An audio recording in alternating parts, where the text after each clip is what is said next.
Hey everybody, I'm Jennifer Seger and welcome back to my channel. In today's video, we are back to talking Whole30 today.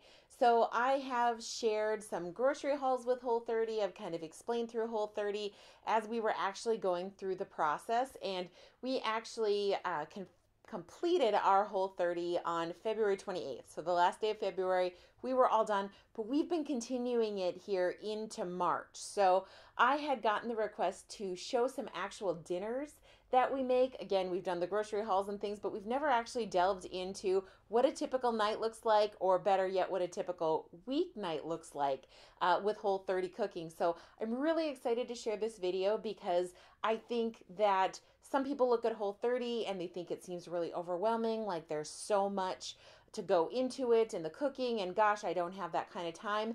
And I really hope this video can illustrate that a lot of the dinners that we make, and the dinners in this video are things that we make on a very regular basis, are super easy to throw together, and I never spend, I would say, more than 30 minutes typically in the kitchen to get a meal thrown together. So I hope that you get something out of this video to show that it is easy to put together. And just one more note, on the Whole30, because I realized as I was getting ready to film this video that I didn't do a complete reintroduction with the Whole30. So I just wanted to take a minute to explain that a little bit, and the reason that I didn't do any of the filming, because in truth, the reintroduction period from a Whole30 is especially important when you're doing that Whole30 for the first time, because you need to slowly reintroduce foods so you can evaluate how your body feels. And the way that you do that is, you might go a day and add some dairy, and then, give it a day or two and see, how did I feel? How did dairy sit with me? Did I have issues with it? And then after that, you might wait a couple more days, and then you might bring in grains, and then again, evaluate with your body. How do I feel? How did that sit with me? So Nate and I, because this was our third Whole30, and it's actually was my fourth Whole30, we did not go through that strict reintroduction process. Furthermore, we had made the decision back when we started this Whole30 that it was something that we wanted to continue past the 30 days. So we were really strict on the 30 days. And as we've moved past that, we've more so, I'd say, peppered in some treats. And I would say that we're eating probably 80% Whole30 in our overall diet, and 20% of the time, we are allowing ourselves to have treats that we plan for very specifically, or maybe we've eaten out where we've tried to have a Whole30 type meal, but it's not 100% compliant, meaning, a lot of times when you go to restaurants, or we've done takeout from some restaurants where we know that they've cooked the meat in like a soy oil, which is not compliant on the Whole30, but overall we've kept it to, meats and vegetables, and we're not reintroducing a lot of those kind of junky, or, they call them on the Whole30, those Franken foods. We try to keep things really clean, and we're going to continue to try to do so. So that's a note on why I haven't done a full reintroduction video, just because I want to show you guys how we're living our lives, and this is really it. This video of this week, and it's Monday through Friday dinners that we filmed, it is 100% what we ate on those nights, and it's actually post Whole30. So these are all Whole30 compliant meals that we are still eating, even though we've technically finished up on the Whole30. So without further ado, I hope you enjoy. Let's get to cooking. Okay, so we kicked off Monday night with one of our favorite recipes for egg roll in a bowl. And this is something a coworker had actually told me. They were a picky eater and they tried a few years ago. And so I looked up and I found a recipe on Pinterest, and I would say we make this every other week. And this is something, it's Whole30 compliant, or at least you can adapt it to be Whole30 compliant. It's not something that is necessarily something that we eat just on the Whole30. We eat it quite a bit. So start out by chopping onion and then peeling and grating some carrot. The recipe specifically states not to buy the grated carrot. That would be a much easier process, but honestly, it's like 3 or 4 carrots and it takes a few minutes. It's a little messy, but not a huge deal, and they turned out so much better than if you bought them in the bag. And then we just ground a pound of turkey, and we have our little bagger smelling the meat in the kitchen, so always present Ruby.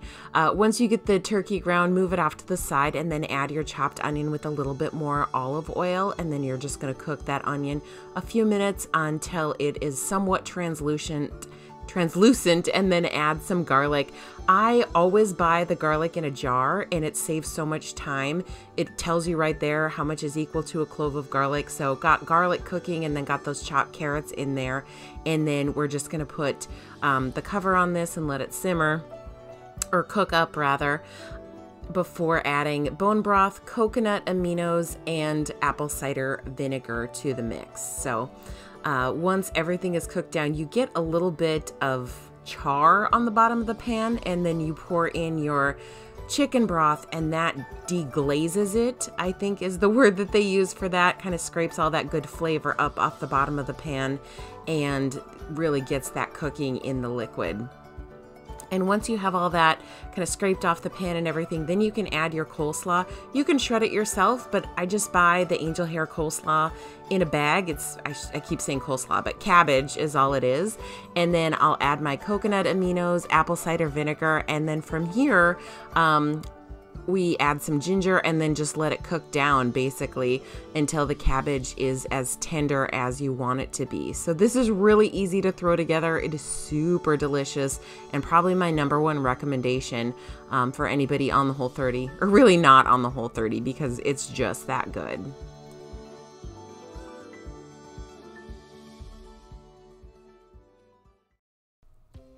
Okay, for Tuesday night's dinner, we are going super simple with spaghetti and zoodles. I just put some ghee in a pan and got my burner turned up to high. I am just gonna brown some meat and make zoodles in the microwave, so this is super easy.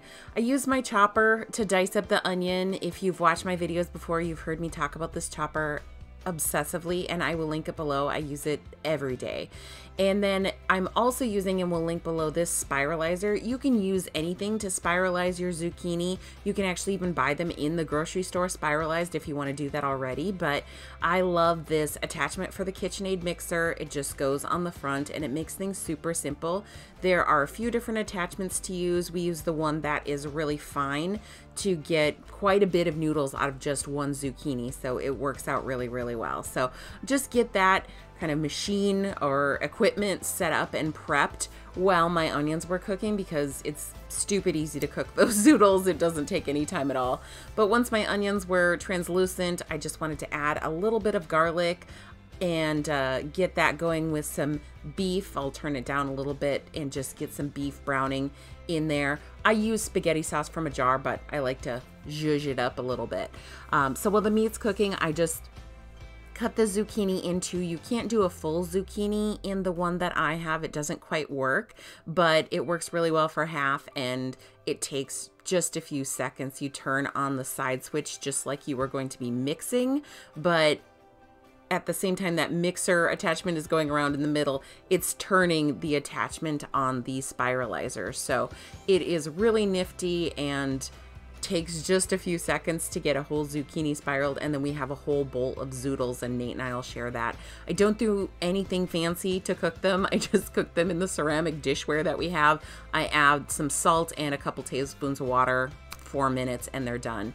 And then if you've also been watching my channel, you'll hear me talk about this Rouse, I should learn how to pronounce it, spaghetti sauce, but it's Whole30 compliant in the jar. I love it. I always try to get every last drop. So if you get down to the end of the jar, you won't thin out your sauce too much to add a little bit of water and shake it to get every last drop of spaghetti sauce. And then I will let this simmer actually until the sauce thickens up, so I don't lose anything or lose any of the flavor as that gets all cooked. The zoodles, like I said, 2 to 4 minutes depending on how you like them. We like them somewhere a little not smushy, but not quite al dente. I don't know where that falls.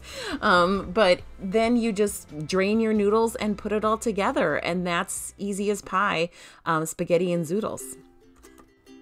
So Wednesday is my most versatile meal. I am getting some ingredients together here to do a sheet pan dinner, and I do these once a week. They're always different. Tonight we're doing sausage, shrimp, sweet potato, and Brussels sprouts. So I just start out by getting everything rinsed. There's more prep than anything to this. Just Takes a few minutes though. It's not exhaustive prep. I usually get the shrimp rinsed off, Brussels sprouts rinsed off, peel my sweet potatoes, and then you guessed it, I get them cut up and use my chopper because I'm all about the chopper. To get the sweet potatoes done, I use a small grid for the onions and then a larger grid for the sweet potatoes. So it's just like dicing them because you have a larger grid, but takes so much less time. So I love it. And then I will just, depending on the size of the Brussels sprouts, either half or quarter them and get everything set out in different bowls so we can kind of season everything a little differently. And then for the sausage, and you can use any type of sausage, I vary this up quite a bit. This is a Polish sausage from Costco that is Whole30 compliant. It's a beef sausage, but I use chicken quite a bit too. And then I have all my spices pulled together, salt, pepper, olive oil. And for the sweet potatoes, I just do a healthy dose of salt and pepper and then a really good shake of the smoked paprika because we are huge fans of that flavor on sweet potatoes. It is so, so, so good. For the Brussels sprouts, I like these charred a little bit and just have started using a garlic salt with a light olive oil and get those roasting. For the pan prep, I do have a spray can of olive oil, but I find that things do better if I actually sprinkle down the olive oil and then use a brush. Then I get my shrimp. I don't pre-season this. I just get that going on the pan. I'll add some seasoning before I throw it in the oven and then kind of arrange my, I guess, coins, sausage coins, whatever you would call them, the cut up sausage, and then the seasoned Brussels sprouts, and then add the sweet potato last. And I just kind of keep them to their own sections, but don't worry too much about mixing them together. This is such a super easy dinner. I sprinkled some rosemary, garlic, kind of a mixture. It's Whole30 compliant that I had found, and then just pop it in the oven. And I usually cook it between 20 and 25 minutes. Usually check it at 20, but might need a little bit more time. But this is so super easy. You can vary the vegetables, the meats, do a million different things with it, and you're really only dirtying a couple bowls and a pan. So it turns out so, so good. And we do this once a week. And of course, we're obsessed with the sauces. So gotta get the Whole30 secret sauce on there. Well, welcome to Thursday and chicken fajita bowls. We actually make these quite a bit, and they're a good last minute thing because I keep most of this stuff on hand. I get these guacamole bowls and throw them in the freezer. We usually have onions and some rice in the freezer. Not onions in the freezer, but rice in the freezer. And then I usually have bell peppers on hand. And then chicken I buy individually wrapped from Costco or Sam's Club. And you can thaw them really, really easily just by filling your sink with hot water. So I love to have those on hand, and this comes together really, really easily for a good weeknight meal that is both delicious and Whole30 compliant. So I get started by rinsing and then of course chopping up my peppers. I could use the chopper for this, but I like them in the strips, kind of fajita style. So for once, I don't use my chopper for my onions and my peppers, and I just do them kind of the old school way and get all the sides cut off so you just have the core remaining to get as much of the pepper as you want. I like to leave on a bit of the membrane, but if you don't like the spice of it, that's where the heat of a pepper is, so you could cut off that white membrane there. But we just leave it in and then slice everything into strips, and then as well the onion, cut that into kind of slices that we can get onion strips out of. So once I have all the veggies and everything prepped and ready to go, I go ahead and get my chicken cut up. I'm using this cutter. I have a cousin that lives in Alaska that gave one of these to my mom, and I was obsessed, so she had him get me one too, and it works great for cutting the chicken into strips. And then I have that with some olive oil, salt, and pepper in the cast iron skillet. We'll get that covered up and cooking, and then get the onions and peppers covered, and just leaving everything to do its job and get cooked on the stovetop. So cauliflower rice is one thing I love to have on hand in the freezer because it's great for quick meals. It's Whole30 compliant, sort of, but I count it as Whole30 compliant. So I just cook that according to directions, and then I'll get back to my chicken. Once those chunks are cut up, I try to break them up a little bit more and get them seasoned just so they work a little bit more in a bowl. I will link below the recipe I used to make my own taco seasoning, and that also is Whole30 compliant. A lot of what you buy in the store in the packages has a lot of hidden sugar in it, so I'll link that below. But got my peppers cooked down so they were nice and tender, and the chicken was cooked up. The cauliflower rice, you just steam it in the bag and it goes right into the bowl, so it's super simple. We'll top that with some chicken and then top it with our grilled veggies. And again, the veggies were just salt and pepper with a little bit of olive oil on the pan on the stove, so that was easy. And then I mentioned we get the not holy guacamole. I think they do have these holy guacamole, but we just get the Kirkland brand, and these freeze really great to have a guacamole cup. And that is dinner. It is delicious and super simple to make. Okay, Friday is another super simple dinner. I got my oven preheated to 425. We're gonna do salmon asparagus and just roasted potatoes. Nate is slicing up our potatoes, and of course we are using our trusty chopper. We use this again almost every day. I thawed the salmon in the fridge overnight, but you can also use that hot water method if you get them individually packaged. I love doing that. It's such a time saver if you're doing something last minute. And then we're just brushing olive oil, adding some lemon, and we go pretty simple on this with just salt and pepper, and it's super good. For the asparagus, just got that rinsed with the ends cut off, and then putting that with some olive oil in the pan. Got a little crazy carried away trying to get everything coated with olive oil here. But then for this, instead of doing a seasoning, we just add minced garlic, and that is the jar that you can get in the store. So just chunks of minced garlic on there, as much as you like. And then for the potatoes, we just toss them with olive oil, salt, and pepper. So all of this is really easy. It's going in a 425-degree oven. And to start out, for the first 10 minutes, I'm putting an empty cast iron skillet. I'm going to use that to cook the salmon, but I want to preheat the skillet to get a good sear on the salmon. So do this in 2 parts, starting the timer for 10 minutes.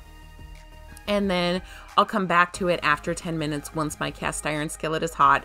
And I'm so terrible about touching the handle of this, so please be careful when you're doing it. But I'll add a little olive oil, and you can see it's already bubbling there because my pan is super hot. And then I'm able to sear both sides of the salmon. And that just takes, I would say I leave it maybe 30 seconds to a minute per side. And then once I do the second flip, I can put it back in the oven, and then I'm gonna set my timer for another 10 minutes to get everything cooked. Your salmon should flake when you kind of peel it back with a fork. You should see it flaking. And this has probably all been cooking for about 22 minutes or so, I'd say. Salmon's been in the oven for 10, and everything is done and super easy. So can't stress enough how much we love this dinner, and I love making it because it goes so super fast. So hope that's another good Whole30 compliant meal idea for you. Okay, so that is dinner, Monday through Friday. I hope that you got something from this. I hope that you enjoyed some of those recipes and they looked yummy enough to try out at home. I am going to post links of everything that I can, so you'll have those recipes to follow along. If you did enjoy the video, I'd love it if you would go ahead and click that thumbs up below. I'd also love if you'd subscribe to my channel so you don't miss any of the videos that we have coming your way. And with that, thanks so much for watching. I'll see you next time.